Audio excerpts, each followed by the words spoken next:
Bonjour, on va parler maintenant d'autoconsommation, qui est un sujet évidemment d'actualité, qui est un sujet très discuté, controversé, qui concerne à la fois la maîtrise de l'énergie, la maîtrise des dépenses d'énergie et aussi la production des énergies renouvelables. Alors qu'est-ce que l'autoconsommation? En réalité, c'est une autoproduction, il s'agit de produire pour soi-même. Néanmoins, ça n'est pas de l'autonomie, on reste connecté au réseau. Alors pourquoi les gens s'engagent dans cette histoire? Eh bien, ils veulent bien souvent produire localement, produire moins cher, produire plus propre. C'est un des objets, évidemment, de tout ça.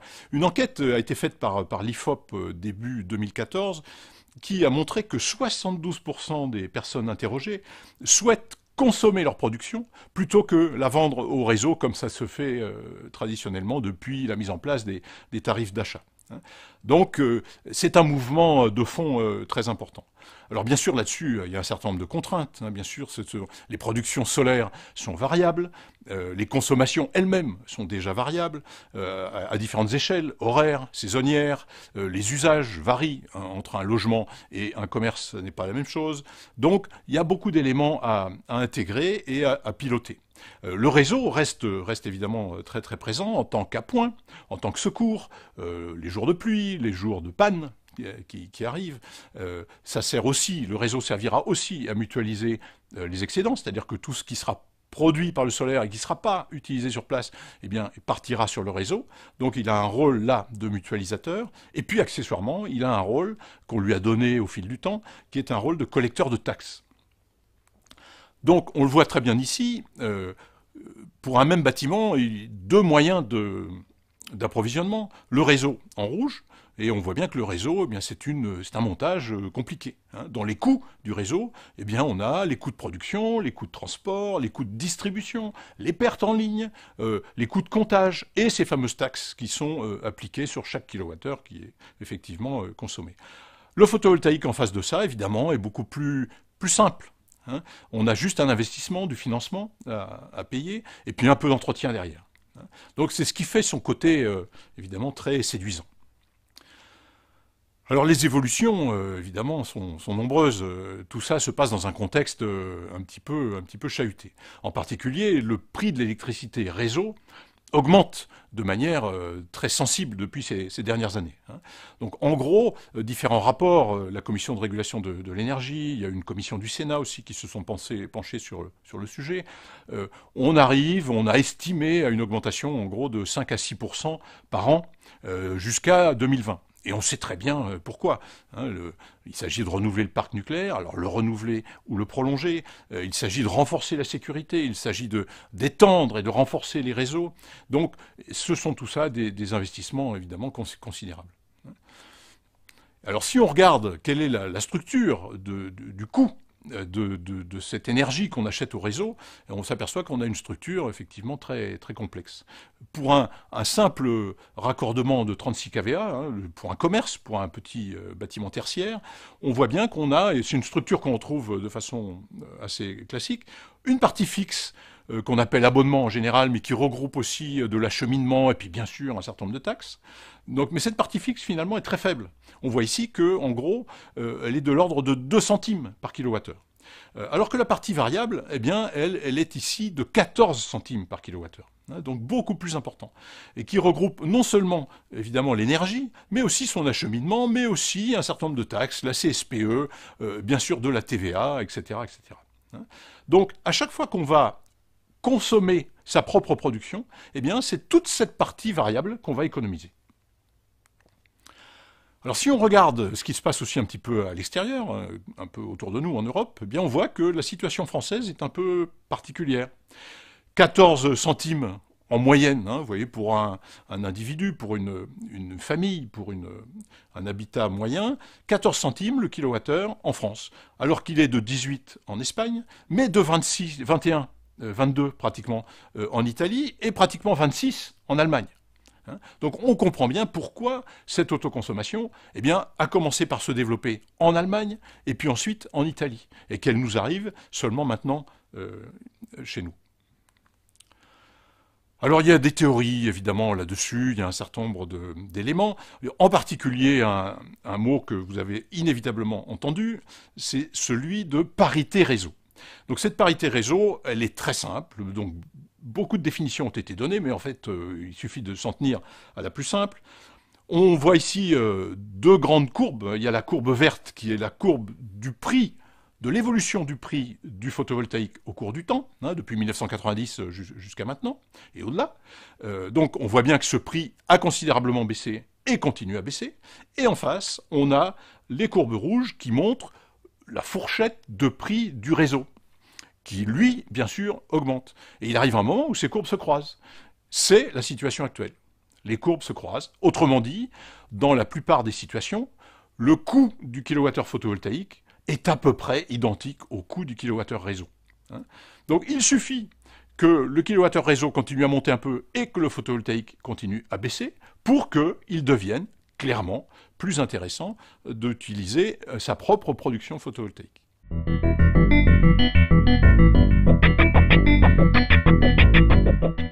Donc, comment ça se passe? En fait, voilà, un schéma de base très simple, hein, schématique bien sûr, enfin simplifié, d'une installation en autoconsommation. Donc on voit toute la partie rouge, c'est l'installation classique de raccordement au réseau d'un habitat, d'un ensemble de bureaux, avec le réseau, le compteur et le tableau de distribution, les différents départs, les flèches rouges en haut, qui sont les départs vers les différentes consommations du bâtiment. Et le générateur solaire, eh bien, il vient s'interposer directement là-dessus, après le compteur EDF. Donc l'idée, c'est que la totalité de la production solaire, donc on appelle ici PTS, cette production part directement sur le câble principal d'amener dans le bâtiment et est consommée. C'est-à-dire qu'à chaque fois qu'il y a une consommation qui est en service dans le bâtiment, et que le générateur solaire produise à ce moment-là, eh bien, la consommation du générateur va aller directement dans le bâtiment. Et ça n'est que si par hasard on a une production alors qu'il n'y a aucune consommation dans le bâtiment, eh bien que cette production va devoir s'échapper vers le réseau. Donc c'est ce qu'on appelle l'excédent, et bien sûr, qu'on voit ici, EX, qui doit être minimisé, bien sûr, hein, parce que en l'absence de tarif d'achat, cet excédent est perdu. Pas perdu pour tout le monde, parce qu'il part sur le réseau, il sera forcément consommé par l'un de vos voisins, mais il ne sera pas valorisé financièrement par votre installation. Donc, il y a un certain nombre de ratios qui sont indiqués là, donc le taux d'excédent, le taux de couverture des besoins, le taux d'utilisation de la partie. C'est-à-dire le taux d'utilisation, il est important, c'est la proportion de la production totale solaire qui sera effectivement utilisée sur place. Donc, ce taux-là doit bien sûr être maximal. Un des avantages aussi de ce système, eh bien, c'est qu'on est très libre d'installer les panneaux comme on l'entend. Donc là, on a là quelques exemples. On peut faire des ombrières de parking, on peut poser les panneaux sur une toiture de différentes manières, sur une toiture inclinée, sur une toiture horizontale. On est totalement libre puisque on ne demande pas à profiter de l'obligation d'achat, donc on ne rentre pas dans les contraintes administratives qui s'y rapportent. Néanmoins, évidemment, tout n'est pas rose. On voit très bien ici deux profils. Donc en jaune, vous avez le profil sur une journée de production solaire, qui évidemment est centré sur le midi, avec un début de production le matin vers 6-7 heures, et puis une fin de production le soir vers 18-19 heures. Et en bleu, bien, vous avez le profil des besoins. Donc on voit une grosse masse bleue, par exemple, sur la gauche, qui correspond aux besoins de chauffage d'eau chaude sanitaire. Donc dans le cas d'un chauffe-eau qui est raccordé sur le tarif de nuit. Et puis on voit une petite pointe autour du repas de midi, et puis on voit bien un maximum de consommation plutôt en fin d'après-midi. Donc en fait, ce qui sera dans ce cas-là, ce qui sera auto-consommé sur place, eh bien c'est l'endroit où les deux courbes sont superposées. Mais toute la partie jaune que vous voyez, eh bien c'est bien parce qu'il n'y a pas de besoin au même moment. Et donc cette partie jaune, c'est l'excédent. Dans le cas particulier qui est là, cette énergie est perdue. Et on voit bien que si on regarde les différents chiffres, pour une production totale de plus de 8 kWh, eh bien, la production utile n'est que de 3,4. Autrement dit, l'excédent, 5,2. C'est plus que la moitié de votre production qui est perdue sur le réseau. Donc, évidemment, on ne peut pas laisser les choses en l'état. Alors, il y a d'autres profils, évidemment, un peu plus favorables. Si on prend, par exemple, des bureaux, la courbe rouge qu'on voit là, c'est typiquement des bureaux ou des commerces de jour qui ouvrent à 7h du matin ou 8h du matin et qui ferment à 19h le soir, avec des pics de consommation qui, eux, sont beaucoup plus en phase avec la production solaire. Et si on prend un autre profil encore, qui est un cumul en réalité, à l'échelle d'un village ou à l'échelle d'un quartier, où là on va cumuler la partie résidentielle, la partie tertiaire, la partie activité commerciale ou autre, eh bien là on voit que bien sûr on a des consommations très importantes pendant la journée, même si on trouve un pic le soir après 20h. Donc dans ces cas-là, on voit très bien que dans le cas du tertiaire ou dans le cas du quartier ou du village, eh bien il sera beaucoup plus simple de superposer une courbe de production solaire avec ces besoins-là. Alors comment on va procéder ? Eh bien, il y a évidemment une démarche que Texol propose. On n'est pas obligé de recourir immédiatement à des batteries. On a d'abord un certain nombre d'actions à faire bien avant d'arriver à l'utilisation de batteries. Donc la première chose à faire, c'est d'informer l'utilisateur. Déjà, par son propre comportement, par son simple comportement et éventuellement modification de comportement, il peut déjà modifier légèrement son profil de consommation. Ensuite, on va retrouver les démarches typiquement connues sous le nom de négawatt. Sobriété, efficacité, production. C'est-à-dire qu'on va enchaîner ces trois actions-là. La sobriété, c'est quoi ? Eh bien, c'est réduire les gaspillages. C'est éteindre la lumière lorsqu'on sort d'une pièce, etc. C'est fermer les fenêtres lorsque le chauffage fonctionne. Donc, tout ça nécessite un minimum d'efforts, mais sans quasiment aucun investissement. On va commencer à intégrer des investissements lorsqu'on commence à parler d'efficacité. Alors, efficacité, là, bien sûr, il s'agit de remplacer, par exemple, un vieux réfrigérateur par un nouveau frigo A++, de haut de gamme ou de haute isolation, si vous voulez. On va remplacer les lampes, etc. C'est ça l'efficacité, mais ça nécessite déjà, évidemment, un minimum d'investissement. Et c'est seulement une fois qu'on aura fait ça qu'on va implanter notre production locale, du photovoltaïque en autoconsommation. Mais, malgré toutes les modifications qu'on a pu faire sur notre profil de charge, il est fort probable qu'il reste encore des pertes, de l'excédent. Donc, on va commencer à gérer nos affaires, c'est-à-dire à la fois la production et la consommation. Et la gestion, eh bien, c'est tout un ensemble de choses. On peut travailler sur des effacements, par exemple, c'est-à-dire éviter que ne démarrent en même temps le chauffage électrique, le frigo et le lave-linge. Donc ça, c'est du pilotage, c'est du contrôle sur les consommations. Si, à l'issue de tous ces efforts, il reste encore de la production excédentaire, eh bien on peut très simplement l'évacuer pour produire de l'eau chaude. Il n'y a pas de tabou sur cette histoire. 1 kWh est 1 kWh. Il peut être utilisé de différentes manières dans la mesure où il répond à des besoins. Si l'installation a été correctement dimensionnée et si les pilotages sont bien conduits, ces excédents pour produire de l'eau chaude resteront faibles. Si par hasard ces excédents sont importants, rien n'empêche de les utiliser pour alimenter une pompe à chaleur.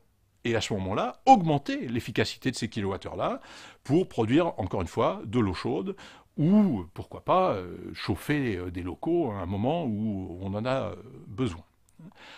Une autre utilisation, alors qui peut venir peut-être en meilleure valorisation par rapport à cette utilisation purement thermique, c'est la mobilité, c'est-à-dire recharger des véhicules, que ce soit un vélo, un scooter ou un 4 roues, une voiture. Et là, quitte à charger des batteries, autant que ce soit les batteries d'un véhicule. Parce que pour le coup, on ne peut pas faire autrement. Ces véhicules ne peuvent fonctionner qu'avec des batteries qu'on va recharger au préalable. Donc, si on doit recharger des batteries, eh bien, on va commencer par celle-là. hein, les batteries de mobilité. Et donc, ce qui veut dire quoi?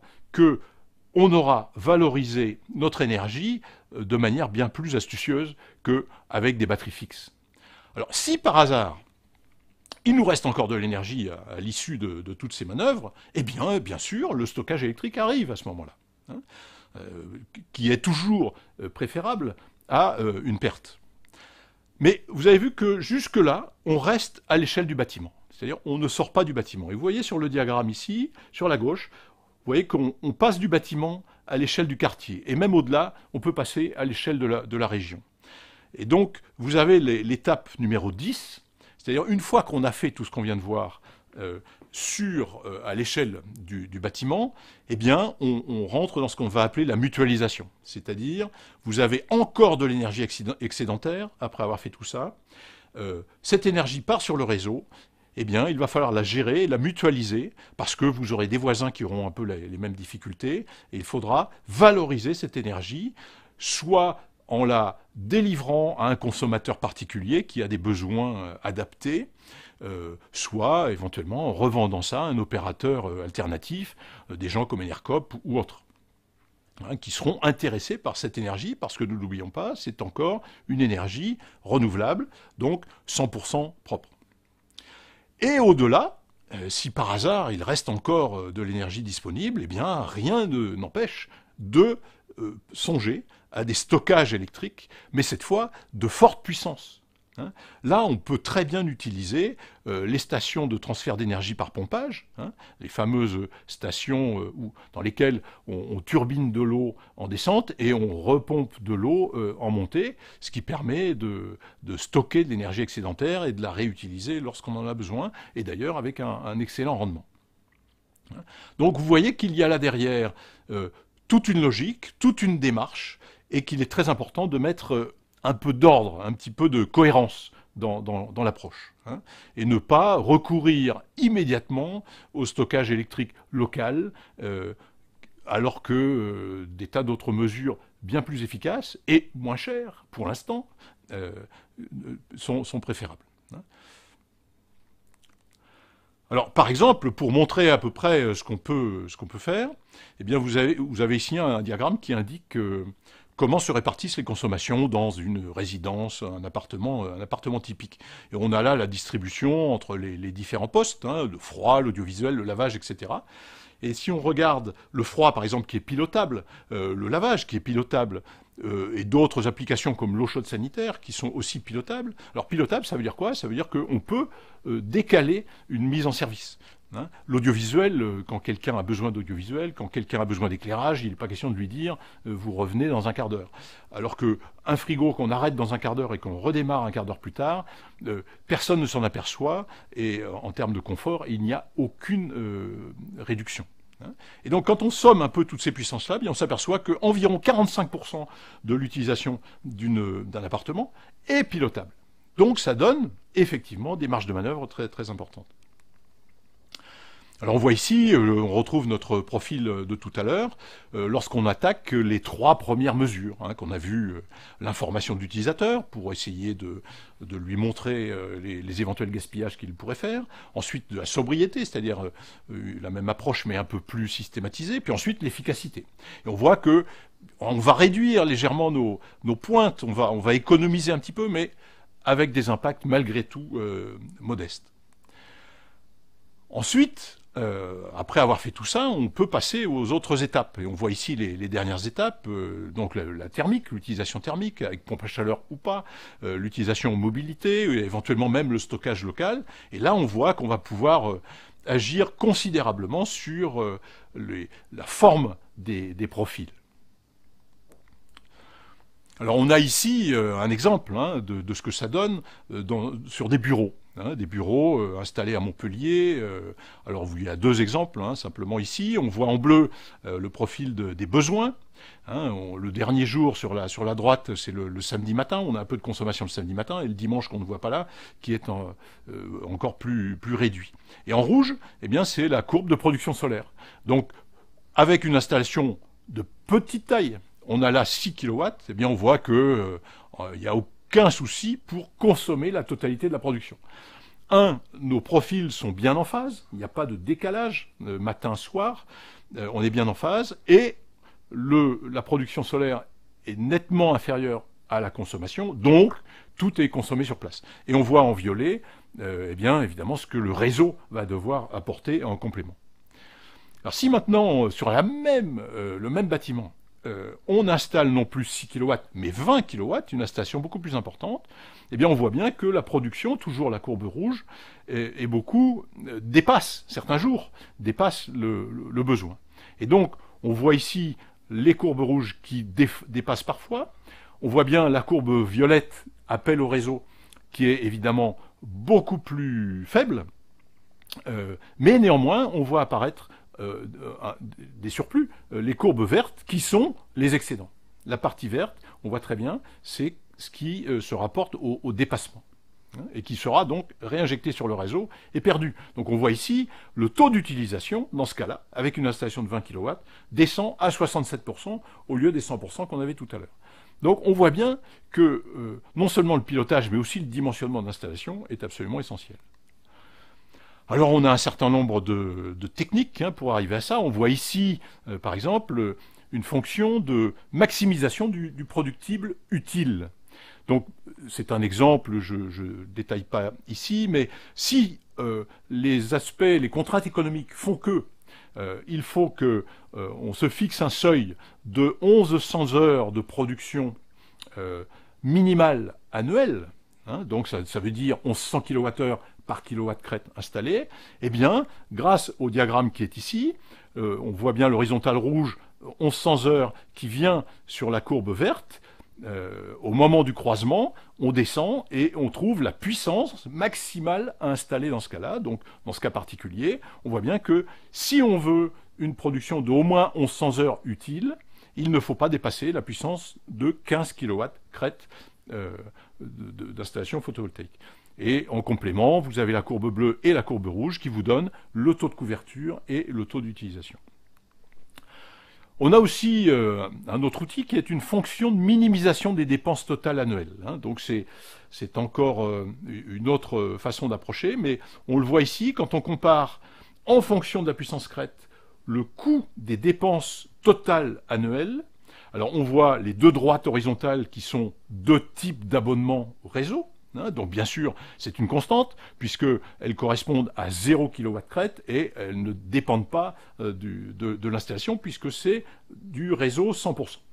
Par contre, les deux courbes qu'on a en dessous, la verte et la mauve, elles correspondent au coût global en fonction de la puissance qu'on a installée. Donc au tout départ, sur la gauche, et bien sûr, on a une installation très faible de l'ordre de 1 kW, et à ce moment-là, l'économie qu'on réalise par rapport au réseau est très faible, mais on voit bien que cette économie augmente, et surprise, c'est que si on continue à augmenter la puissance installée, eh bien, la dépense remonte.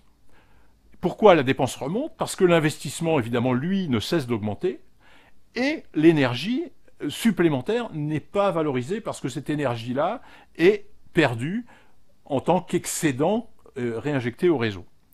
Et donc, grâce à cette fonction, eh bien, on arrive là aussi à trouver un optimum, hein. On voit que dans ce cas-là, on est à un optimum autour de 15 kW, là aussi, qui correspond à l'économie maximale qu'on va pouvoir générer par rapport à une situation donnée.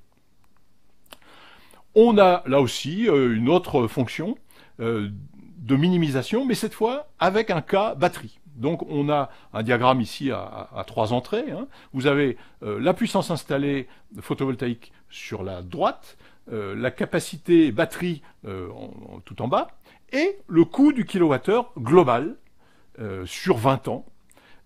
Et ça nous donne une surface cette fois. Et on trouve le creux de la surface qui donne le coût du kilowattheure minimal et qui nous indique donc la combinaison capacité batterie, puissance installée photovoltaïque optimale. Donc on voit ici que l'optimum est aux alentours de 20 kW d'installation photovoltaïque pour une capacité batterie de l'ordre de 50 kWh. Alors derrière tout ça, eh bien, on fait des diagrammes, des bilans économiques évidemment.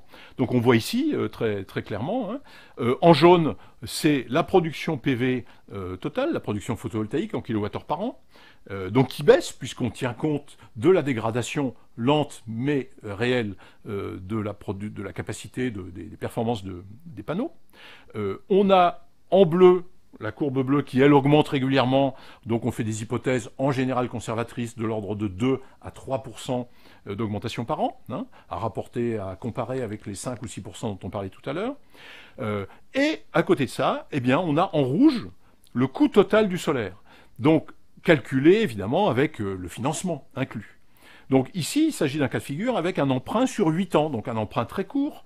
Et on voit qu'évidemment, pendant les 8 premières années, eh bien, le coût du solaire est supérieur au coût du réseau. Donc, ces années-là sont déficitaires, et ce qui donne l'escalier descendant qui se trouve en dessous, qui indique, lui, le cumul. À partir de la 8e année, l'emprunt s'arrête, et très clairement, le coût total solaire devient nettement inférieur au coût du réseau. Et dans ce cas-là, évidemment, le bilan redevient positif chaque année, on comble le déficit qui avait été accumulé, et à partir de la 14e, 15e année, on devient purement bénéficiaire, et toute la partie verte qui est sur la droite, eh bien, c'est le bénéfice accumulé au fil des années. Mais on voit qu'on peut jouer avec, évidemment, tous les paramètres qui sont là. Si maintenant, on prend un emprunt, non pas sur 8 ans, mais sur 15 ans, eh bien, on voit que, cette fois, on n'a pas l'écart qu'on avait tout à l'heure dès la première année. C'est-à-dire qu'en gros, le coût solaire, il est pratiquement équivalent au coût du réseau, hein, très légèrement supérieur. On voit bien qu'il y a un petit déficit qui se creuse, mais nettement inférieur. Et l'emprunt, là encore, s'arrête au bout de 15 ans, et dès la 16e année, on est clairement bénéficiaire. Néanmoins, alors, la 16e année bénéficiaire pour avoir récupéré tout le déficit qui avait été accumulé, mais si on raisonne simplement année par année, on voit que dès la 5e année, eh bien, le coût annuel est inférieur au coût du réseau. Donc, ces choix, évidemment, se font en fonction des contraintes propres de chaque maître d'ouvrage. Enfin, il y a un cadre légal, hein, alors évidemment qui est restreint, mais qui rend tout cela tout à fait possible. Alors dans le cas de l'autoconsommation directe, c'est-à-dire les panneaux sur le toit du bâtiment pour une autoconsommation à l'intérieur, il n'y a aucune difficulté à ça. Il y a même des possibilités de revente à des tiers, mais là, bien sûr, c'est tout de suite plus compliqué, puisqu'il s'agit de créer une ligne dédiée d'un bâtiment à l'autre. Il s'agit de ce qu'on appelle un réseau fermé et qui pose quand même des contraintes administratives très très fortes. Il est aussi possible de revendre, alors à partir du moment où on reste dans le même bâtiment, il est possible de revendre aux locataires, hein, c'est-à-dire une installation sur le toit du bâtiment qui vient alimenter chaque appartement.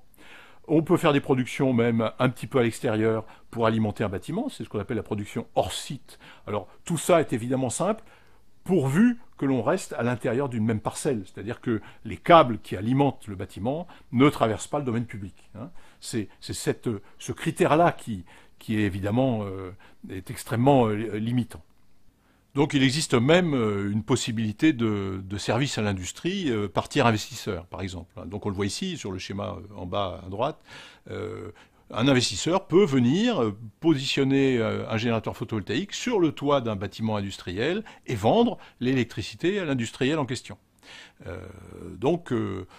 Tout ça se fait aujourd'hui relativement bien. Bien sûr, les contraintes économiques demeurent. Hein.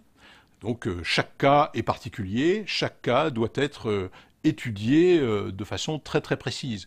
Et on a vu que il y a pas mal d'éléments à considérer, les deux principaux étant bien sûr la ressource solaire du lieu, ça c'est évidemment l'élément plus important, et de l'autre, d'avoir le maximum d'informations sur le profil des besoins. Et donc à différentes échelles. Les besoins au cours d'une journée, les besoins au cours de la semaine, les besoins au cours de l'année. Et il faudra absolument, comme on l'a vu, se débrouiller pour faire correspondre la partie photovoltaïque avec ses besoins.